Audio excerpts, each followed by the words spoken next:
하나님 우리를 만족해 하시는 분이십니다. 하나님 한 분만으로 만족하며 또 하나님이 주시는 만족함이 우리 안에 충만한 그런 삶 되시기를 바랍니다. 오늘은 새 생명이 싹트는 동산이라는 제목으로 요한복음 19장 41절에서 42절 말씀을 우리 함께 읽겠습니다. 우리 요한복음을 지금 이제 19장까지 왔는데 19장 마지막 두 절입니다. 19장 마지막 두 절 41, 42절 말씀 우리 함께 한 목소리로 읽겠습니다. 예수께서 십자가에 못 박히신 곳에 동산이 있고 동산 안에 아직 사람을 장사한 일이 없는 새 무덤이 있는지라.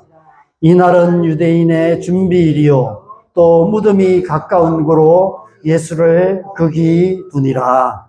아멘. 모순된 말인데 그 속에 중요한 진리가 들어있는 말을 역설, 패러독스라고 말합니다. 얼핏 들으면 말이 안 되는 말인데 가만 생각하면 말이 되는 말, 그런 것을 역설이라고 우리는 말합니다. 예수님의 말씀 가운데는 역설이 많이 있습니다. 아마 생각나는 말씀들이 있을 겁니다. 마태복음 10장 39절에 보면 자기 목숨을 얻는 자는 잃을 것이요 나를 위하여 자기 목숨을 잃는 자는 얻으리라 말씀하십니다. 이순신 장군이 난중일기에 필생적사라고 기록하셨다고 합니다. 죽고자 하는 자는 살 것이요 살고자 하는 자는 죽으리라 라는 뜻입니다. 아마 비슷한 의미가 아닐까 생각합니다. 문득 우리가 살아가는 세상, 이 세상을 제대로 산다는 것은 역설의 원리를 따라 살아가는 것이 제대로 살아가는 것이 아닐까, 이런 생각이 저는 들었습니다.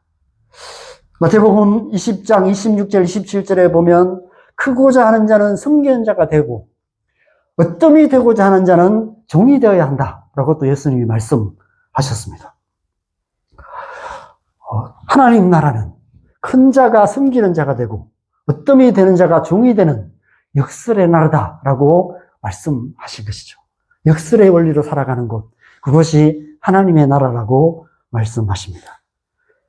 요한복음 10장 17절에는 내가 내 목숨을 버리는 것은 그것을 내가 다시 얻기 위함이다 라고 말씀하세요.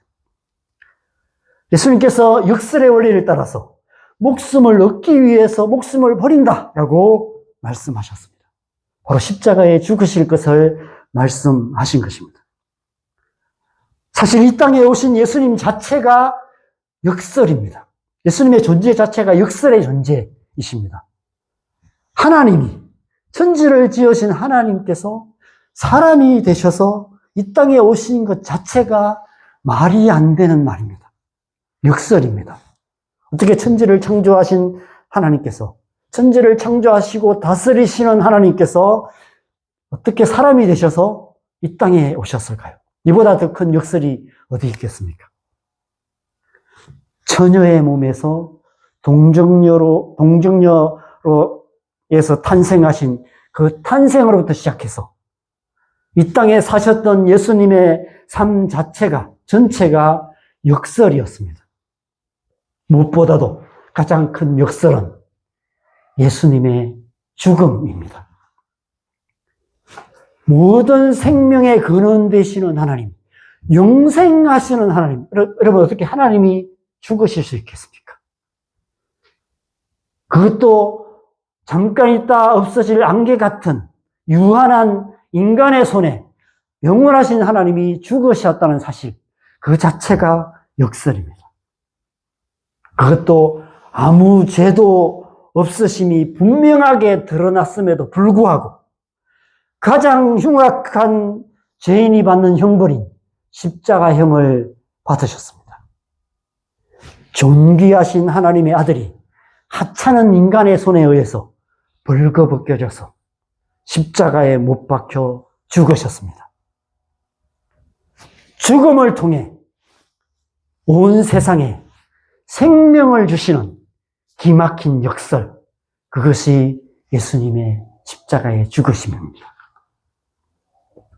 사실 예수님의 죽음은 이 세상이 하나님의 심판을 받아서 완전히 끝장이 나야 마땅한 이 세상 역사의 가장 불의한 사건이었습니다.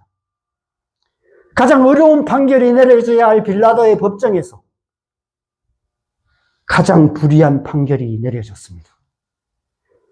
가장 흉악한 죄인이었던 바라바는 무죄 방면을 받고 아무 죄도 없으신 예수님께서는 가장 흉악한 죄인이 되셔서 가시관을 쓰시고 가장 흉악한 죄인들 한가운데 십자가에 못 박혀 죽으신 것입니다. 한낱 피조물에 불과한 인간이 하나님의 아들을 십자가에 못 박아 죽여버렸습니다. 여러분, 그렇다면 그 후에 어떤 일이 일어나야 마땅할까요? 당연히 아버지 하나님께서 진노하셔서 온 세상을 심판하셔야 마땅합니다. 자기 아들을 잔혹하게 십자가에 못 박아 죽여버린 이 세상을 어떻게 하나님이 가만두고 보시겠습니까? 진노의 불을 내려서 심판하셔야 마땅합니다. 그런데 하나님께서 그렇게 하지 않으셨어요. 오히려 그 십자가의 죽음이 하나님의 구원을 온 땅에 이루는 가장 큰 역설이 되게 만드셨어요. 가장 잔혹한 형벌의 상징인 십자가가 그를 믿는 모든 자들이 가장 사모하는 가장 아름다운 상징이 되게 하셨습니다. 그래서 우리는 그 찬양을 하죠. 주의 십자가 사랑하리. 어떻게 십자가를 사랑할 수 있습니까?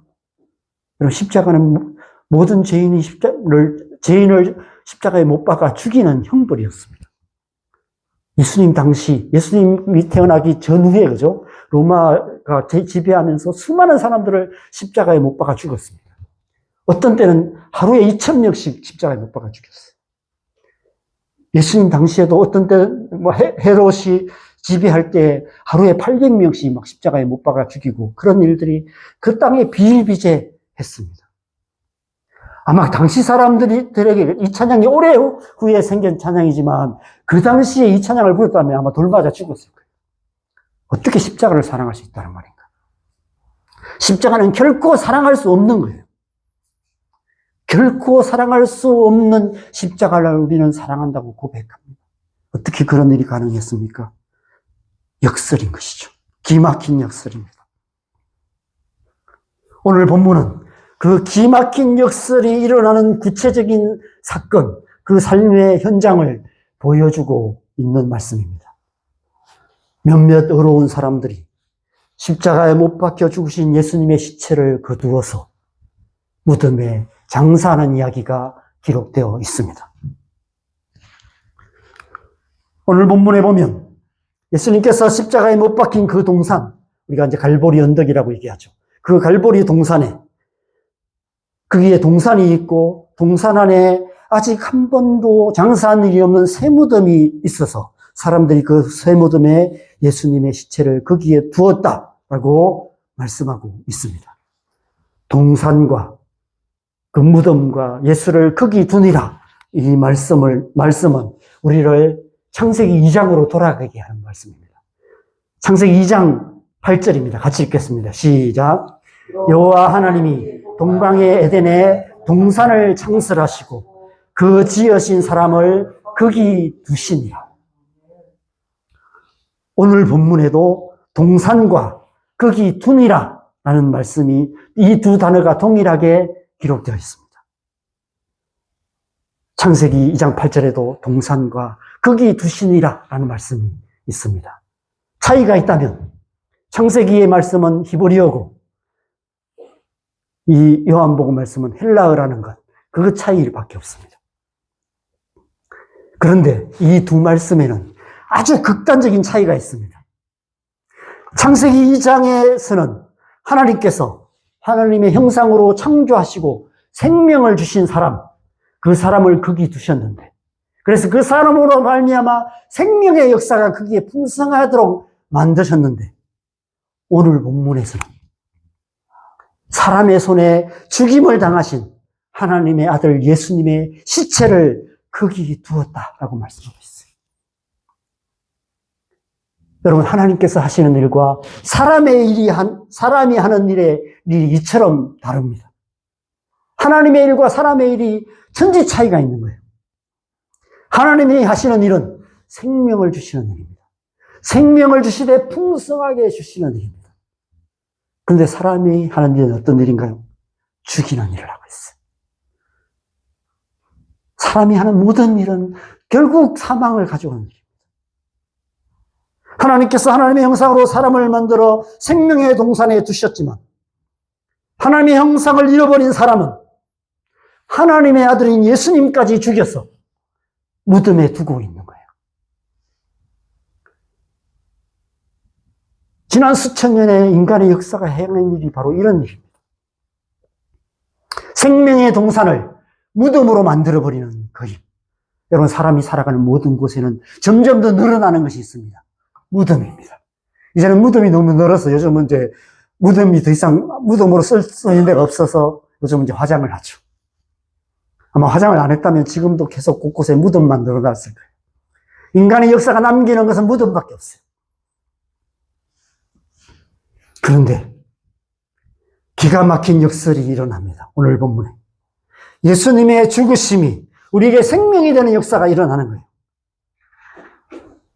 예수님께서 나무에 달리셨던 갈보리 동산이 생명나무 열매가 달리는 새 에덴 동산이 되는 것입니다. 그 참혹한 십자가가 세워진 죽음의 동산이 새 생명이 충만한 생명의 동산이 되는 것입니다. 예수님이 달려 죽은 그 십자가가 에덴 동산의 생명나무가 되는 거예요. 그게 십자가예요. 그게 역설입니다. 정말 기가 막힌 역설이 예수님의 십자가를 통해서 그 갈보리 동산에서 그 무덤에서 일어나고 있다는 것입니다. 더 놀라운 역설은 예수님을 장사한 새 무덤이 새 생명이 잉태되는 모태가 된다는 것입니다.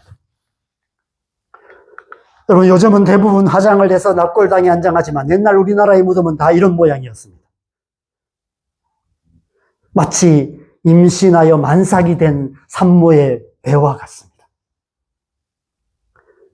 예수님께서 묻히신 갈보리 동산의 새 무덤, 그 무덤 속에서 새 생명이 잉태되어 자라고 있는 거예요. 예수님께서 그 무덤 속에서 2박 3일을 계셨어요. 사흘째 된 날 부활을 하셨죠. 그 속에서 어떤 일이 일어났을까요? 우리 예수님의 그 새 생명이, 부활의 생명이 거기에서 삭혀서 잉태되어서 출산을 기다리는 그 역사가 그 속에서 일어났다는 것입니다. 창세기 3장 7절의 역사가 일어났어요. 같이 읽겠습니다. 여호와 하나님이 땅의 흙으로 사람을 지으시고 생기를 그 코에 불어넣으시니 사람이 생명이 되니라. 그 무덤 흙 속에서, 예수님이 묻히신 그 무덤 흙 속에서 하나님의 재창조의 역사가 그 속에서 일어났다는 것입니다. 요한복음 3장에서 니고데모와의 대화 가운데 말씀하신 그 일이 실제로 일어난 거예요. 요한복음 3장 3절에 4절에 보면 니고데모가 찾아와서 예수님과 대화를 할 때 예수님이 사람이 거듭나야 한다. 다시 태어나야 된다라고 말씀하세요. 다시 태어나지 않으면 하나님 나라에 들어갈 수도 없고 볼 수도 없다라고 말씀하십니다. 그래서 이 니고데모가 다시 태어난다는 말을 처음 들어봤어요. 왜냐하면 처음 들어볼 수밖에 없는 게 예수님이 처음 하신 말씀이거든요. 그전에는 거듭난다는 말을 한 사람이 아무도 없었습니다. 왜냐하면 사람은 거듭날 수 없기 때문에. 다시 태어날 수 없기 때문에. 그래서 물었어요. 사람이 지금 내가 나이가 많은데 이 나이에 어떻게 내가 엄마 뱃속에 들어갔다가 다시 나올 수 있냐고 그렇게 물었습니다. 그 위에 예수님께서 이제 그것이 어떤 의미인지를 설명하셨죠.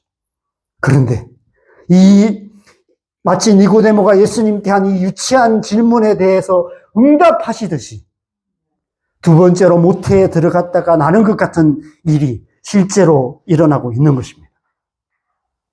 지금 예수님께서 무덤 속에서 거듭남의 역사, 곧 영접하는 자, 그 이름을 믿는 자들에게는 하나님의 자녀가 되는 권세를 주시는 그 새 생명의 역사, 재창조의 역사를 행하고 계십니다.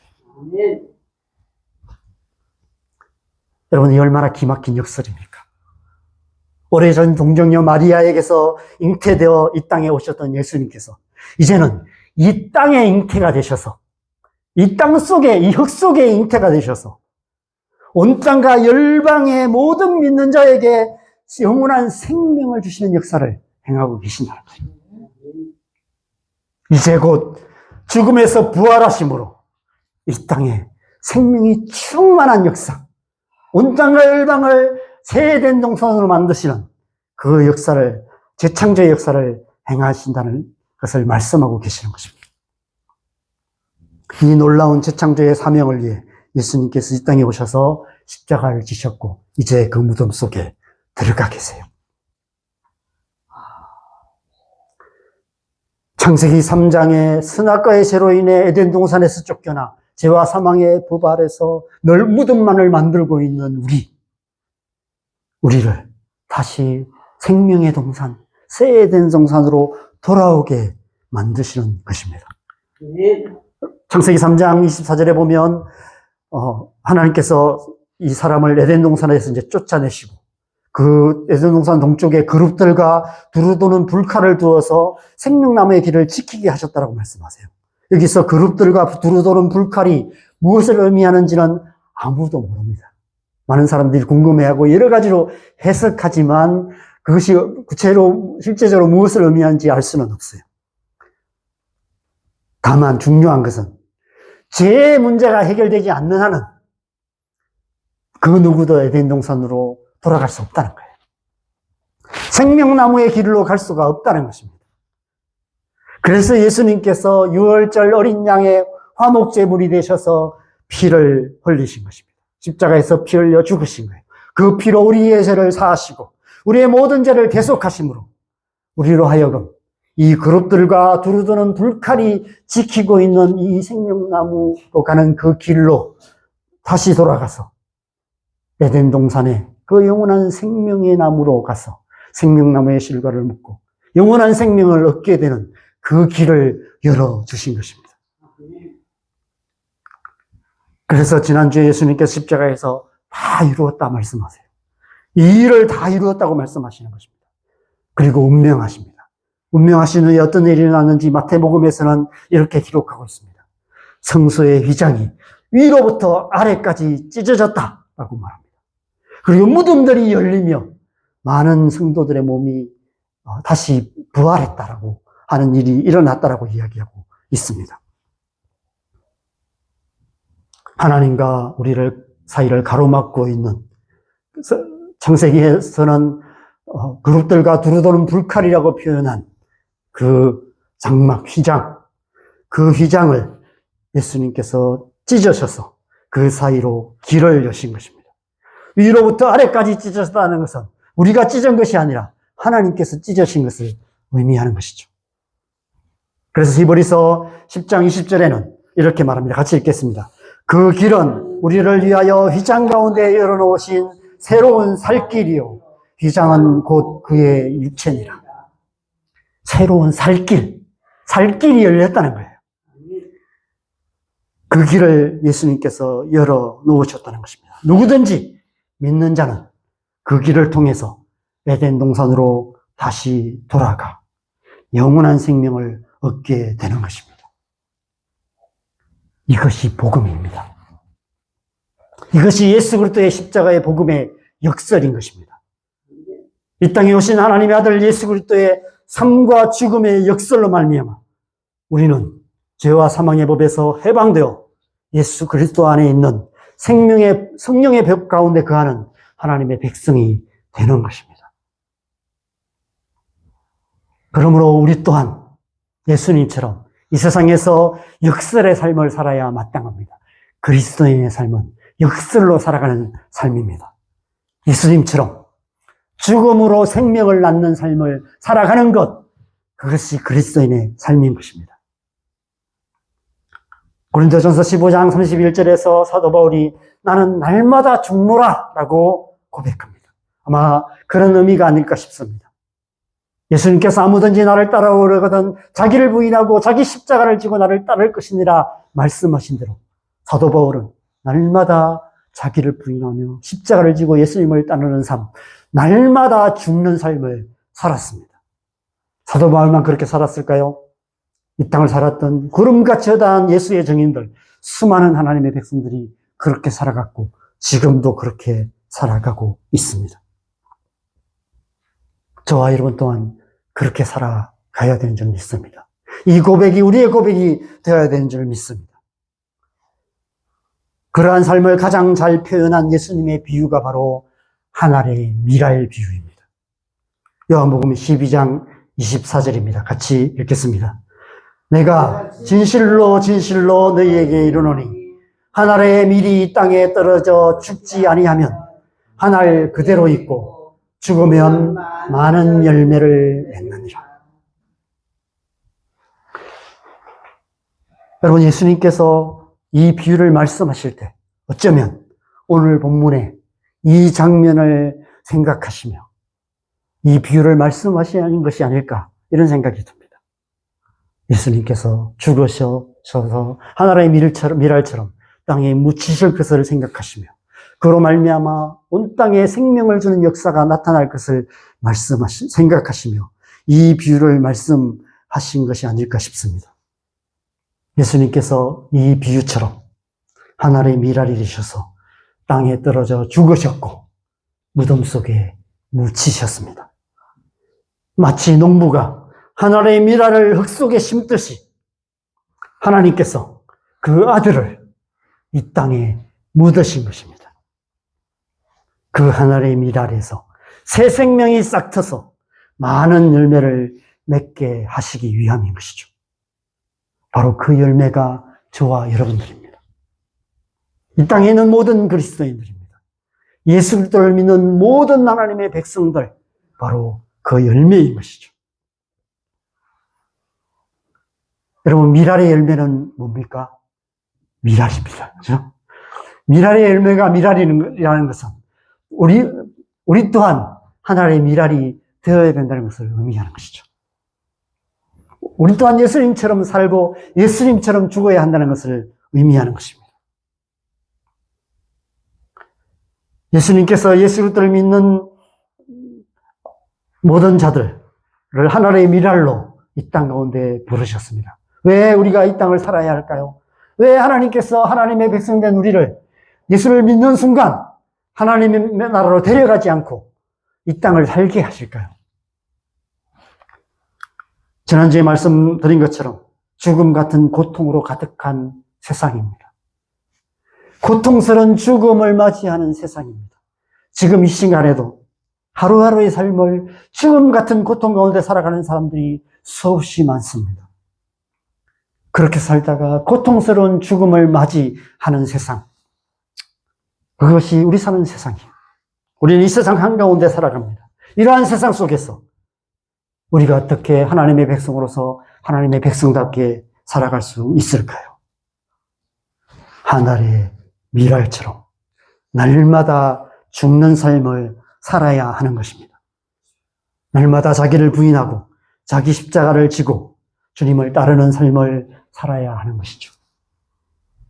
비록 죽음 같은 고통이 가득한 삶이라 할지라도 설령 고통스러운 죽음이 우리를 위협한다고 할지라도 회피하지 않고 부인하지 않고 저항하지 않고 죽으면 죽으리라 고백했던 에스더처럼 생명까지 주님의 손에 맡겨드리며 내 영혼을 아버지의 손에 부탁하나이다라고 기도하셨던 예수님처럼 우리의 생명까지 온전히 하나님께 맡겨드리고 먼저 그의 나라와 그 일을 구하는 삶을 살아야 하는 것입니다.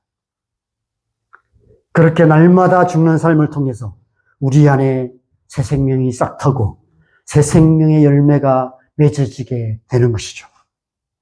우리 안에 예수 그리스도의 성품, 성령의 열매가 맺어지는 것입니다. 그래서 마침내 예수 그리스도를 닮은 사람이 되어 가는 것입니다. 여러분, 우리가 마지막 날에 주님 앞에 섰을 때 주님께서 무엇을 보실까요? 우리가 주님을 위해서 얼마나 크고 대단한 일을 했는가를 보실까요? 우리가 얼마나 많은 사역을 했고 우리가 얼마나 많은 사역의 열매를 맺었는가를 보실까요? 만약 그렇다면 저는 실패한 삶일 것입니다. 아마 지금 제 나이에 많은 목사님들은 큰 교회 목사가 되어 있고 수많은 성도들에게 목사님 소리를 들으며 그렇게 사역을 하고 있죠.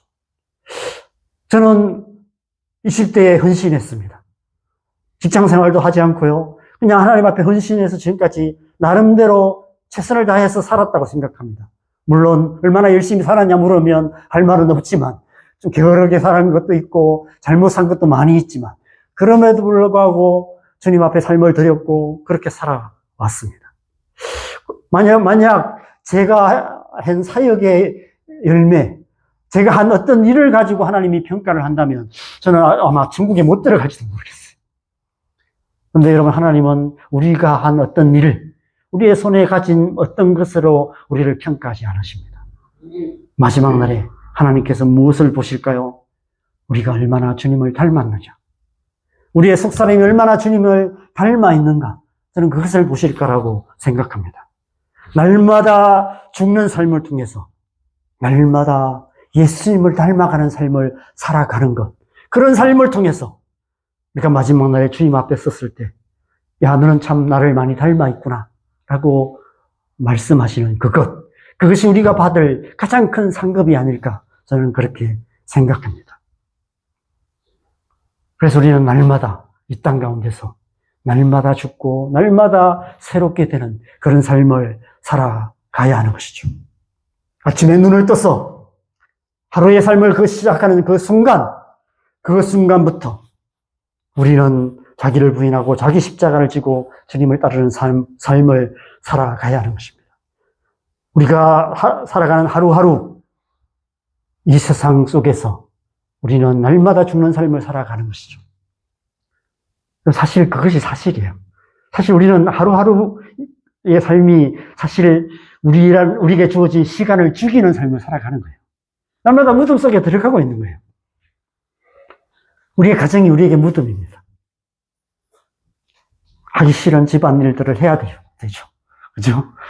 그렇게 살아가는 거예요. 가정에서 집안일하고 자녀들을 섬기고 하는 것들, 그런 삶을 살아가는 것, 그것이 하루하루 무덤에 들어가는 거예요. 직장 생활, 우리가 직장 때려치고 싶은 마음이 꿀뚝 같죠. 그래도 우리가 직장에 들어갑니다. 왜냐하면 하나님께서 우리를 그곳에 보내셨기 때문에. 저와 여러분에게 우리가 살아가는 이 세상은 무덤과도 같습니다. 그 속에서 우리는 날마다 죽고 날마다 새 생명으로 살아가는 그런 삶을 살아가는 것입니다. 저는 개척교회를 시작하면서 이 텅 빈 예배당이 저에게는 무덤과도 같다는 생각이 들 때가 많습니다. 새벽기도, 말씀을 준비하는 시간, 주일 설교를 준비하는 이 시간이 저 자신을 죽이는 시간 같습니다. 이제 저녁에 말씀 준비가 너무 안 돼서 딱 죽고 싶더라고요. 정말 하기 싫다. 이렇게 말씀 준비가 안 되나? 막 죽을 것 같은 그런 마음이 들어요. 내가 왜 이러고 있을까? 이런 마음이 들어요. 많은 목사님들이 설교 준비하는 시간이 죽음 같은 시간을 보내요. 그런 시간을 통해서 말씀을 준비합니다. 아무도 없는 예배당에 혼자 앉아서 기도하는 시간이 때론 무덤 속에 있는 것 같은 시간, 무덤 속에 앉아 있는 것 같은 그런 시간처럼 느껴집니다. 사실 말씀과 기도의 본질이 그것이 아닐까 싶습니다. 말씀과 기도는 무덤에 들어가는 시간과도 같아요. 여러분, 하나님의 말씀을 읽고 듣고 묵상하는 시간이 우리의 시간을 죽이는 시간과 같아요. 우리가 하나님의 말씀을 가까이 하지 않는 이유는 어쩌면 죽기 싫어서가 아닐까 싶습니다. 그 시간을 우리가 사는데 필요한데 쓰는 것입니다. 우리가 살아가는데 필요한 다른 일에 그 시간을 쓰는 것이 낫지, 말씀 앞에 말씀을 읽고 말씀 묵상하고 말씀을 듣고 앉아있는 시간, 그 시간은 시간 낭비 같은 그런 시간을 죽이는 시간과 같이 느껴집니다. 말씀 앞에 앉아서 시간을 죽이며 자신을 죽이는 일은 쉽지 않아요. 죽을 것 같은 마음으로 말씀 앞에 나아가야 되는 거예요. 나를 죽이면서 말씀 앞에 나아가야 하는 것입니다. 기도 역시 마찬가지예요. 특별히 기도는 하나님의 백성다운 삶에 있어서 가장 중요한 역설입니다. 기도는 나를 죽이는 시간이에요. 여러분, 사실 기도는 그죠? 우리가 아무것도 하지 않는 시간이 기도의 시간입니다. 기도하고 앉아있는 시간, 뭘 합니까? 세상 사람들이 보기에 기도하며 앉아있는 사람, 뭐 하고 있는 것 같아요? 아무것도 안 하는 거예요. 시간 낭비하고 있는 것입니다. 세상 사람들이 보기에는 소중한 시간을 죽이고 있는, 낭비하고 있는 그런 시간, 그 시간이 기도하는 시간입니다. 그래서 많은 사람들이 이렇게 묻습니다. 기도한다고 뭐가 달라지냐고. 기도만 하고 앉아있으면 세상이 변하고 삶의 현실이 나아지냐고. 여러분 어떻게 생각하십니까? 여러분 기도가 정말 세상을 변화시킬까요? 기도만 하고 앉아있으면 우리의 삶의 현실이 나아질까요? 저는 그렇다고 생각합니다. 우리가 정말 제대로만 기도한다면, 우리가 정말 기도 가운데 나 자신을 죽이기만 한다면, 정말 죽을 것 같은 마음으로 하나님 앞에 나아가서 죽을 것 같은 기도의 시간들을 보내기만 한다면, 우리의 기도가 이 세상을 변화시키며 우리의 기도를 통해서 우리의 가정과 우리가 살아가는 이 땅에 하나님만이 하실 수 있는 크고 놀라운 일이 일어나게 될 줄 믿습니다. 제가 이 말씀을 준비하다가 유튜브에서 조영기 목사님이 옛날에 설교한 짧은 영상들이 올라와서 잠깐 봤는데, 조영기 목사님이 개척교회 처음 시작하면서 하루에 5시간씩을 기도를 하셨답니다. 방언으로 기도하다가 또 말로 기도하다가 그냥 5시간씩을 기도했대요. 그렇게 기도할 수밖에 없었던 게 할 일이 없었대요. 성도 5명도 안 되고. 그래서 할 일도 없고, 그래서 그냥 기도만 하셨다라고 얘기를 하셨습니다. 아마 그렇게 예도수 모험교회라는 그런 큰 교회가 생겨났던 것은 아마 정규 목사님이 그렇게 오랫동안 기도하는 시간을 가지셨기 때문이 아닐까 싶습니다. 저도 좀 더 많이 기도해야겠다 이런 생각을 했습니다. 아무것도 하지 않으므로 모든 일을 할 수 있는 것이 바로 기도입니다. 우리가 아무것도 하지 않고 기도할 때 하나님께서 모든 일을 행하시는 것입니다. 그것이 기도의 역설입니다. 여러분은 기도의 역설을 믿으십니까? 기도를 통해서 우리가 죽음의 시간을 통과하여 하나님의 생명 가운데 나아갈 때 하나님의 생명이 역사하셔서 이 땅 가운데 우리의 삶 속에 하나님만이 하실 수 있는 재창조의 역사가 일어나게 되는 것입니다. 기도는 갈보리 동산을 에덴 동산으로 만듭니다. 기도는 시체가 묻힌 무덤을 새 생명이 탄생하는 모태가 되게 만듭니다. 기도를 통해 우리는 모든 일을 할 수 있습니다. 하나님께서 우리의 기도를 통해서 모든 일을 하시는 분이시기 때문입니다. 창세기 2장 15절에 여호와 하나님이 그 사람을 이끌어 에덴 동산에 두시며 그것을 경작하며 지키게 하셨다라고 말씀하셨습니다. 이 말씀처럼 하나님께서 우리를 이제 이끄셔서 우리를 에덴 동산, 우리의 가정, 우리의 직장, 우리의 교회, 우리가 살아가는 이 땅에 두셨습니다. 경작하고 지키게 하셨습니다. 무엇으로요? 말씀과 기도로. 말씀을 통해서 경작하고 기도를 통해서 지키게 하셨습니다. 우리가 살아가는 우리의 모든 삶의 현장에서 말씀과 기도로 하나님 나라를 이루어가는 삶을 살아가게 하신 것입니다. 그래서 우리가 살아가는 그 삶의 영역이 새 에덴 동산이 되게 하신 것입니다. 우리의 가정, 우리의 교회, 우리의 직장, 우리가 살아가는 이 세상, 그 속에서 우리는 말씀과 기도로 하나님의 나라를 이루는 삶을 살아가야 하는 것입니다. 죽을 것 같은 그런 마음으로, 죽음 같은 시간, 말씀 앞에 나아가고 기도하는 시간을 통해서 죽음 같은 고통이 가득한 갈보리 동산 같은 이 세상을 에덴 동산이 되게 만들고, 고통스러운 죽음으로 가득한 무덤 같은 온 땅과 열방에 새 생명이 탄생하는 하나님 나라를 이루어가는 것. 그것이 하나님의 백성의 삶인 것입니다.